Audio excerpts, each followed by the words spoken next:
बिस्मिल्लाहिर्रहमानिर्रहीम। अस्सलामु अलैकुम स्टूडेंट्स। आप बीएस मैथमेटिक्स के कोर्स वेक्टर्स एंड मैकेनिक्स का लेक्चर नंबर 12 देख रहे हैं। लास्ट लेक्चर में हमने कर्ल को डिफ़ाइन किया था, उसकी कुछ प्रॉपर्टीज़ प्रूव की थी बहुत इंपॉर्टेंट, और एक क्वेश्चन किया था एक्सरसाइज का, बेसिक कर्ल निकालना था एक वेक्टर फील्ड का। तो मज़ीद देखें, अब कुछ ऐसे क्वेश्चन कम्बिनेशंस आ रहे हैं वेक्टर्स के और ऑपरेटर्स के। तो देखें क्वेश्चन नंबर 4 है, जैसे कि एक वेक्टर फंक्शन दिया हुआ, ये दूसरा वेक्टर फंक्शन है बी, और एक स्केलर पॉइंट फंक्शन है फाई। कह रहा है find a cross del of phi. कल भी मैंने आपको बताया था कि ए डॉट डेल जो मैंने कैलकुलेट किया था ना लास्ट लेक्चर में, वो भी और ये भी, ये दोनों ऑपरेटर्स होते हैं। देखें ए जो है वो डेल से पीछे लिखा हुआ है, तो ये जो डेरिवेटिव्स होंगे डेल के वो इस पर अप्लाई नहीं होंगे। देखें ए क्रॉस डेल की क्या डेफिनेशन थी, आई जे के, इनका जैसे क्रॉस प्रोडक्ट लेते हैं दो वेक्टर्स का, फिर ए के कंपोनेंट्स लिखती है और यहाँ पे डेल के कंपोनेंट्स लिखती है। अब इनका क्रॉस डिटर्मिनेंट ओपन करेंगे रो 1 से, तो देखें ये माइनस 3x z² मल्टीप्लाई हो जाएगा पार्शियल बाय पार्शियल z के साथ। ये देखें उससे पीछे लिखा हुआ है, डेरिवेटिव उस पर अप्लाई नहीं होगा। तो इन दो चीज़ों में बहुत फ़र्क है कि ए क्रॉस डेल और चीज़ होती है और डेल क्रॉस ए और चीज़ होती है। डेल क्रॉस ए तो कर्ल है ए का, और ए क्रॉस डेल जो है ये एक ऑपरेटर है, इसी फॉर्म में लिखा रहेगा। ये डेरिवेटिव ओपन है अभी, ये किसी चीज़ पे अप्लाई होगा। और इसी तरह से पूरा ये प्रोडक्ट, ये डिटर्मिनेंट ओपन किया है आम एक्सपेंडिंग बाय रो 1 वाले तरीके से। बस ख्याल ये रखना है कि डेल अगर बाद में लिखा हुआ है तो ये डेरिवेटिव्स को ऐसे ओपन छोड़ना है। फिर अब असल काम आया कि ए क्रॉस डेल पे, ए क्रॉस डेल को अप्लाई करना है फाई पे। ये ए क्रॉस डेल की वैल्यू थी ये पूरी, और ये फाई है एक्स वाई जी। तो अप्लाई कर दें इसको। ये जो है ऑपरेटर इस पे अप्लाई होगा, मतलब इसका जो हर कंपोनेंट है इस फंक्शन पे अप्लाई हो जाएगा। ये देखें ये वाला भी एक्स वाई जी के साथ आ गया, इसके साथ भी एक्स वाई जी आ गया, ये इसके साथ भी एक्स वाई जी, हर कंपोनेंट के साथ एक्स वाई जी आ जाएगा अंदर, जैसे मल्टीप्लाई नहीं करते उस तरह से पॉइंट वाइज। तो देखें एक cross del operating on five, फिर क्या बनेगा, जस्ट डेरिवेटिव्स लेने हैं, पार्शियल पे पार्शियल जी कैलकुलेट करना है इस एक्स वाई जी का, तो वो एक्स वाई आएगा। ये देखें एक्स वाई लिख दिया। इसी तरह इसका y के लिहाज से डेरिवेटिव लेंगे तो x और z बचेंगे, वो लिख दिया। जस्ट सिंपल कैलकुलेशन है इनकी, पार्शियल डेरिवेटिव्स लिए हैं, और पार्शियल डेरिवेटिव लेने के बाद ये जो लेफ्ट साइड पे चीज़ें लिखी हुई थी ना डेरिवेटिव के बाहर, ये बाद में आखिर में मल्टीप्लाई होंगे इनके साथ। ये देखें जो डेरिवेटिव एक्स वाई आया था ना इसका z के लिहाज से, अब उसके बाद माइनस का 3x(z²) इससे मल्टीप्लाई होगा, तो ये बन जाएगा -3x²y(z²). ये देखें इसी तरह इसका डेरिवेटिव y के लिहाज से लिया था तो x और z आया था। ये देखें, और बाहर वाला -2xyz उसी तरह से लिखा हुआ था। अब डेरिवेटिव लेने के बाद ये मल्टीप्लाई होगा इसके साथ। ये देखें, बस इन चीज़ों का ख्याल रखना है आपने। तो बस इनको प्लस माइनस किया, और ये हमारा एक cross del operating on five, ये हमने कैलकुलेट कर लिया। नेक्स्ट क्वेश्चन देखें, इसी क्वेश्चन का पार्ट 4 है ये। तो इसमें b dot del cross a find करना है। तो इसको स्केलर ट्रिपल प्रोडक्ट वाले मेथड से भी किया जा सकता है, लेकिन आप गलती करते हैं बाज़ दफ़ा, जब del dot a cross b लिखा हो तो उसका कुछ और मतलब होता है, गलत नहीं कर देना। तो आप तरीके से इसको करें आम मेथड से, कि तरतीब से कर लें, पहले डेल क्रॉस ए कैलकुलेट कर लें और फिर उसका बी के साथ डॉट प्रोडक्ट ले लें। ये आम चीज़ है। इसको करने का सिर्फ मकसद ये है कि पार्ट जो पिछला पार्ट हमने किया और इसमें फ़र्क आप जान जाएँ कि ए क्रॉस डेल क्या चीज़ है और डेल क्रॉस ए क्या चीज़ है। तो देखिए अब डेल क्रॉस ए में क्या होगा कि डेल के कंपोनेंट्स पहले और ए के कंपोनेंट्स बाद में। अब जब हम इसका डिटर्मिनेंट ओपन करेंगे तो देखें पार्शियल बाय पार्शियल वाई इस पे अप्लाई हो जाएगा। ये फ़र्क है इन दोनों में। ये देखें partial by partial y apply हो गया इस पे, और minus partial by partial z apply हो जाएगा इस पे, तो ये माइनस माइनस प्लस हो गया 3x(z²) पे, एंड सो ऑन। इसी तरह से अब देखें कि डेरिवेटिव्स डायरेक्टली अप्लाई होते जा रहे हैं। तो अप्लाई करेंगे डेरिवेटिव, फॉर एग्जांपल y के लिहाज से ये डेरिवेटिव लें तो 2x और z बचेगा, y का 1 हो जाएगा। ये देखें 2x।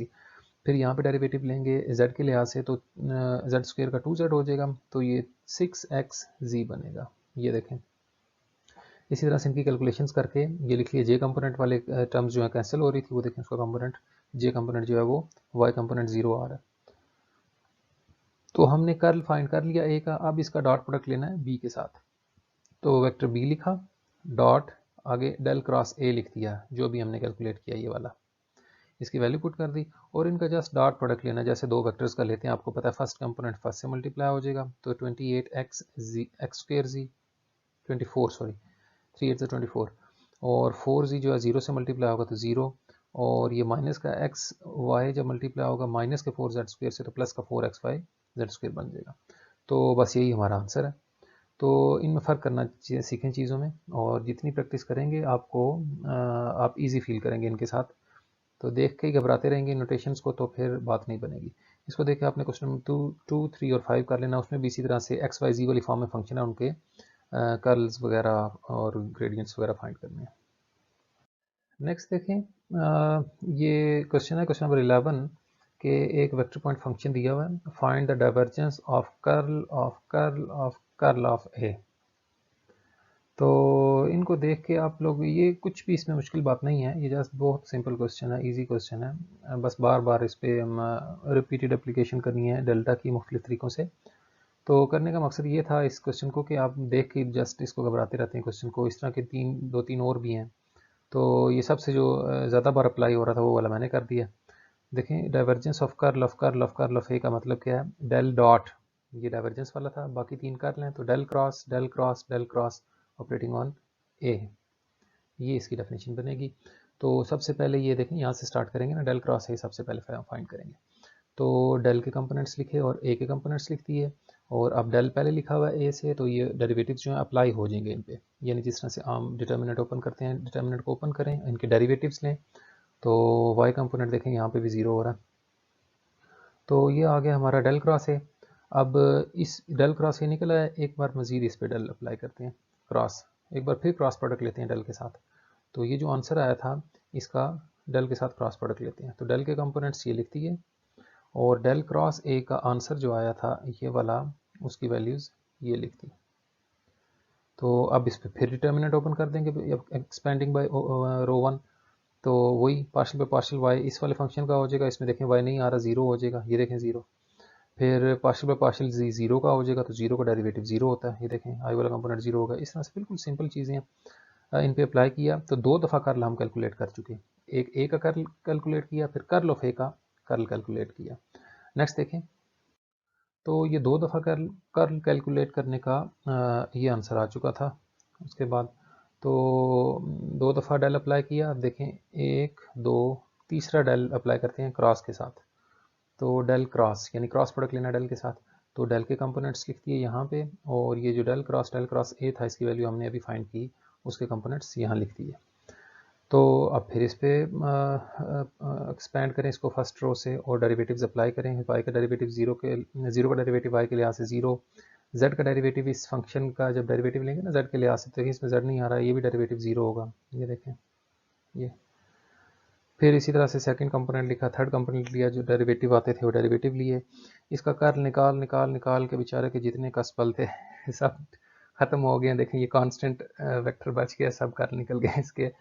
अब इसकी डाइवर्जेंस निकालनी है। अगर आपको थ्योरम याद हो, देखें ये एक वेक्टर हमने कैलकुलेट किया ना, तीन बार इस पर कर्ल अप्लाई किया, तो अब क्या करना है, तीन बार कर्ल अप्लाई करने के बाद इस पर डाइवर्जेंस अप्लाई करनी है, यानी डेल के साथ डॉट प्रोडक्ट लेना है। तो आपको थ्योरम याद होगा, मैंने प्रॉपर्टीज़ में प्रूव किया था कि कांस्टेंट वेक्टर का जो डाइवर्जेंस है वो ज़ीरो होती है। वो कांस्टेंट वेक्टर्स जो हैं वो सॉलिनॉइडल होते हैं, तो इसका भी ज़ीरो ही आएगा ज़ाहिर है। तो डेल की वैल्यू ये लिखी, डॉट था, डॉट लिख दिया। अभी ये तीन बार कर्ल कैलकुलेट किया था उसकी वैल्यू लिख दी, और इस पे जस्ट अप्लाई करेंगे। ये तीनों का डेरिवेटिव लेंगे, एक्स के लिहाज से वो भी ज़ीरो, वाई के लिहाज से भी ज़ीरो, जेड के लिहाज से भी ज़ीरो, तो इसका आंसर एक स्केलर आएगा ज़ीरो। तो इसको देखिए, आपने क्वेश्चन नंबर 8, 9 और 10 कर लेना, किसी में दो बार कर्ल निकालना है, किसी में एक बार डाइवर्जेंस और दो बार कर्ल, इस तरह की चीज़ें हैं इसमें।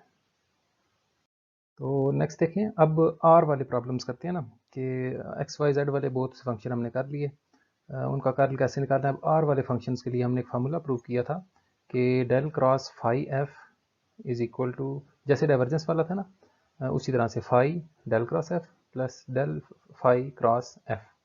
वहाँ पे क्या होता था, del dot phi F is equal to divergence वाला phi del dot F plus del phi dot F. उधर हम एफ डॉट डेल फाई भी लिख लेते थे, लेकिन वो तो डॉट प्रोडक्ट था ना, कम्यूटेटिव होता है। यहाँ पे तरतीब का आपने ख्याल रखना है, फाई पहले एफ बाद में, ये देखें। तो इसके मुताबिक ये देखें, ये जो आर ओवर आर फोर, इस क्वेश्चन के मुख्तलिफ पार्ट्स हैं, किसी में नीचे आर पावर 4 है, किसी में 3 है, किसी में 2 है, तो ये पार्ट 4 मैंने किया है।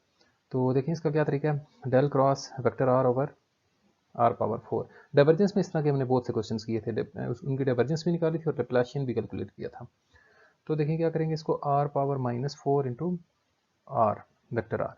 तो ये स्केलर है आर पावर -4, मैग्नीट्यूड है ना आर का, और ये वेक्टर है, ये फाई फंक्शन होगा हमारा। ये जो फर्स्ट फंक्शन है ना, ये वाला समझे फाई है, और ये जो वेक्टर आर है ये समझे हमारा एफ है, इस फार्मूले के मुताबिक, इस वाले फार्मूले के मुताबिक। तो क्या बनेगा, फाई को पहले ऐसे लिख लेना था, तो आर पावर -4 को ऐसे लिख दिया। फिर डेल क्रॉस एफ था, तो हम डेल क्रॉस आर लिख देंगे, प्लस फिर डेल फाई क्रॉस एफ था, यानी del of are power -4 cross f यानी क्रॉस आर। तो अब इसमें दो चीज़ें आ रही हैं, एक तो हमने डेल क्रॉस आर कैलकुलेट करना है। आपको ये चीज़ें याद होनी चाहिए, एमसीक्यूज़ में आएंगी। आपको याद है कि डाइवर्जेंस ऑफ आर कितनी होती थी, डाइवर्जेंस ऑफ आर 3 होती है, डेल डॉट आर 3 के इक्वल होता है, और डेल क्रॉस आर जो है वो 0 होता है। आर इज़ इररोटेशनल, ये बातें याद रखें, एमसीक्यूज़ में काम आएंगी। तो ये, और एक ये चीज़ कैलकुलेट करनी है, ये मैं एक बार कैलकुलेट कर लूँगा, आगे जब भी कभी आया करेगा डेल क्रॉस आर तो उसको 0 लिख दिया करेंगे, इसके क्वेश्चन के अंदर ही प्रूव कर दिया इसको। और डेल आर पावर -4 पे जब अप्लाई होगा तो उसका अपना फार्मूला है, वो आपको याद है ना, phi prime of r over r into vector r. तो ये दो चीज़ें पहले कैलकुलेट कर लेते हैं।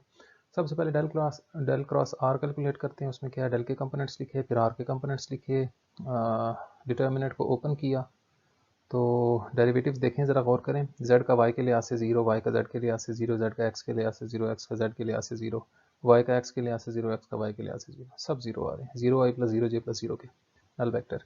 तो r इज़ इररोटेशनल, ये इसका प्रूफ है। अच्छा, फिर ग्रेडियंट फाइंड करना था हमने r पावर -4 का। तो अगर r वाला फंक्शन हो तो उसके ग्रेडियंट फाइंड करने का क्या तरीका था, phi prime of r over r into vector r, उसको इस तरह से मैंने लिख लिया, यानी derivative of phi of r over r into vector r. तो फाई ऑफ आर की हमारा जो है आर पावर -4 है, तो उसका डेरिवेटिव लिया, -4 आर पावर -5 आया। ये आर इसके साथ जब पावर्स कंबाइन करेंगे तो -4 आर पावर -6 बन जाएगा। ये दोनों वैल्यूज़ डेल क्रॉस आर की वैल्यू जो कि 0 थी, और डेल आर पावर -4 की वैल्यू, ये दोनों इक्वेशन 1 में पुट कर देते हैं, तो हमारे पास del cross R over are power 4 की वैल्यू आ जाएगी। R power -4 into del cross R था, वो तो 0 आया, plus del of are power -4 इसके इक्वल आया, अभी हमने कैलकुलेट किया, क्रॉस आर। तो देखें ये 0 हो गया, -4 आर पावर -6। अब ये देखें, ये तो स्केलर है ना, -4 आर पावर -6 ये अलग हो गया, ये जो वेक्टर आर है इसका वेक्टर आर के साथ क्रॉस प्रोडक्ट होगा, और क्रॉस प्रोडक्ट अपने साथ किसी भी वेक्टर का वो 0 होता है। तो इस पूरे ये जो वेक्टर था इसका कर्ल 0 है, यानी ये एक इररोटेशनल वेक्टर है। ये क्वेश्चन इस तरह से भी आ सकता है, शो दैट कि दिस वेक्टर इज इररोटेशनल। ये काफ़ी इंपॉर्टेंट क्वेश्चन है, थोड़ा लेंथी भी है। इस तरह के 2-3 प्रॉब्लम्स हैं, एक मैंने ये कर दिया है, एक और एक्सरसाइज में है, और एक एग्जांपल्स में भी है। तो ए यहाँ पे कांस्टेंट वेक्टर है, शो करना है कि A cross R over are power 7 का कर्ल इसके इक्वल है। तो इनमें से ये ए क्रॉस आर, आपको पता है दो वेक्टर्स का जो क्रॉस प्रोडक्ट होता है इसका आंसर एक वेक्टर होता है। तो ये वेक्टर ऊपर लिखा हुआ है, और ये आर पावर 7 है, 1 ओवर आर पावर 7, ये स्केलर है, इसको ऊपर लिख लिया आर पावर -7 की फॉर्म में। अब ये हमारा फाई है और ये आर है, फिर वही फार्मूला, ये फाई और ये आर। गौर से देख लें कि इसको हम फाई ले रहे हैं, और ये जो ए क्रॉस आर है इसको एफ वेक्टर ले रहे हैं। तो इस फार्मूले के मुताबिक ये अब क्या बन जाएगा, फाई को ऐसे लिख दिया, और ए क्रॉस आर का कर्ल हो जाएगा डेल क्रॉस एफ, ये देखिए del cross f, del cross ये एफ था पूरा, प्लस डेल ऑफ फाई, ये देखिए del of phi cross f, f की जगह क्रॉस आर था। ये फार्मूला अप्लाई किया। अब इसमें जो चीज़ें हैं जैसे डेल क्रॉस ए क्रॉस आर, अब ए कांस्टेंट वेक्टर है, ये अलग से एक थ्योरम है, एक एग्जांपल है आपकी बुक की, कि show that the curl of A cross r is two a where a is a constant vector. तो इसको देखें, इसका प्रूफ कैसे करना है। ए कांस्टेंट वेक्टर लेट कर लिया, let a is equal to a1i plus a2j plus a3 k यहाँ पे लिख लें। तो ए क्रॉस आर सबसे पहले कैलकुलेट करते हैं, ये वाला ए क्रॉस आर कैसे निकलेगा, ए के कंपोनेंट लिख लिए और आर के कंपोनेंट्स लिख लिए। उसके बाद इसका डिटर्मिनेंट ओपन किया, तो ये हमारे पास ए क्रॉस आर आ गया। अब हमने क्या करना है, ए क्रॉस आर का कर्ल निकालना है। तो curl of A cross R यानी del cross A cross are, तो डेल के कंपोनेंट्स यहाँ लिख दिए, और ए क्रॉस आर जो अभी हमने कैलकुलेट किया उसके कंपोनेंट्स यहाँ लिख दिए। अब इसका डिटर्मिनेंट ओपन करते हैं, पार्शियल बाय पार्शियल वाई हो जाएगा इस वाले कंपोनेंट का, और पार्शियल बाय पार्शियल जी हो जाएगा इस वाले कंपोनेंट का, ये देखें। और उसके बाद minus partial by partial y x इसका हो जाएगा और पार्शियल पार्शियल जी इसका हो जाएगा, ये यहाँ लिखती है और इसी तरह से ये लिखती है। तो डेल क्रॉस ए क्रॉस आर जब हमने कैलकुलेट किया तो यहाँ एक छोटी सी मिस्टेक मुझे नज़र आ रही है कि यहाँ पे ये साइन पॉजिटिव नहीं है बल्कि नेगेटिव है, तो इसका ख्याल करें, कैलकुलेशन चेक कर लिया करें। आगे मैंने ठीक कर दिया वैसे। तो ये माइनस देखें, इसका y के लिहाज से डेरिवेटिव लेंगे तो a1 आएगा ना, ये देखें, और इसका जब z के लिहाज से डेरिवेटिव लेंगे ये 0 हो जाएगा, माइनस a1 और ये 1 हो गया z का डेरिवेटिव, यानी अंदर से सिर्फ माइनस का a1 बच रहा है ब्रैकेट में, एक माइनस बाहर भी है तो माइनस माइनस प्लस a1 बन जाएगा, तो a1 plus a1 is equal to 2a1, ये देखें। इसी तरह सेकंड का माइनस a2 बाहर वाले माइनस से मिलके 2a2 बन जाएगा, ये 2a3 बन जाएगा, तो इनमें से 2 कॉमन लेंगे तो a1i plus a2j plus a3k बन जाएगा, जिसको हमने शुरू में वेक्टर a लेट किया था। तो del cross a cross r is equal to 2a where a is a constant vector. ये एक अलग से एक रिजल्ट है, पूरा आपकी एग्जांपल्स में हुआ है, तो उसका ये प्रूफ है, ये भी अलग से आ सकता है कि a क्रॉस r का कर्ल 2a के इक्वल होता है where a is a constant vector. Next देखते हैं। हाँ, ये हमारी इक्वेशन 1 थी और अभी तक हमने इस इक्वेशन 1 में से just del cross a cross r calculate किया जिसकी वैल्यू 2a के इक्वल आई थी।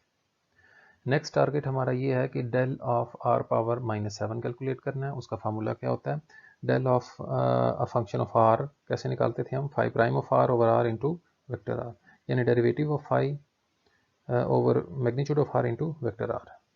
तो r पावर -7 है हमारा फाई, इस दफ़ा इसका डेरिवेटिव लेंगे तो -7 r पावर -8 आ जाएगा into vector r over r। तो ये r पावर -8 और r ये मिलके r पावर -9 बन जाएंगे।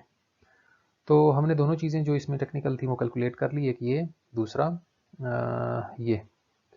तो इनकी वैल्यूज इक्वेशन 1 में पुट करते हैं तो इक्वेशन 1 क्या बन जाएगी, r पावर -7 और इस पूरे का आंसर था 2a, ये देखें।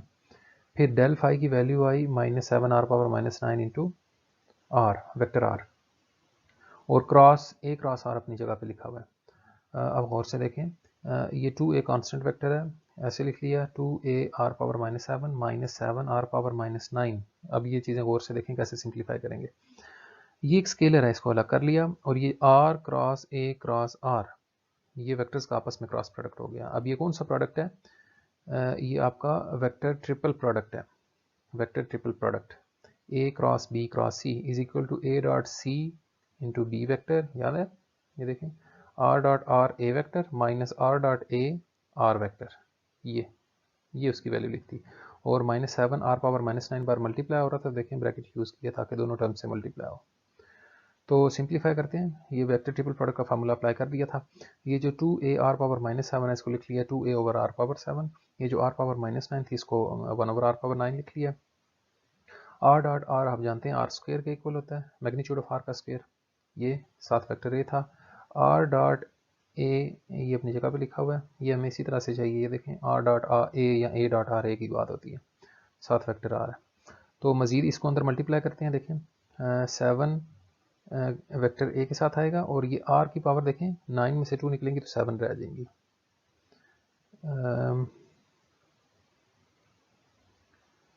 ये मैंने पता नहीं कहाँ पे लिखी है, 2a over r power 7 minus 7a over r power, ये 7 है, सॉरी, कंट्रोल ई, ये देखें ये r पावर 7 हो जाएगी ना, आपको पता है ये पावर 7 है, कैसे, ये r पावर 9 थी, r स्क्वायर से मल्टीप्लाई होगी तो r पावर 7 बचेगी यहाँ पे, और ये minus minus plus r dot a के साथ जब 7 मल्टीप्लाई होगा तो इसमें नीचे r पावर 9 ही रहेगी, ये वाली। अब ये वाली दोनों सेम टर्म्स हैं, देखें 2a ओवर r पावर 7 और -7a ओवर r पावर 7, ये मिलके -5a ओवर r पावर 7 बन जाएंगी, ये वाली टर्म। और ये जो टर्म है 7 टाइम्स a डॉट r या r डॉट a की बात है, यूँ लिख लिया ओवर r पावर 9, और वेक्टर r को उसी तरह से लिख लिया जैसे क्वेश्चन में लिखा हुआ था। तो ये प्रूफ था इस क्वेश्चन का, इसको अच्छी तरीके से प्रैक्टिस कर लें, थोड़ा लेंथी है लेकिन ईजी है, थोड़ा एहतियात से करें तो गलती नहीं होती। इसको देखिए, आपने क्वेश्चन नंबर 14 कर लेना, और एक एग्जांपल भी है इसके साथ एग्जांपल्स भी देख लिया करें रिलेटेड जो उनसे भी हों आपके।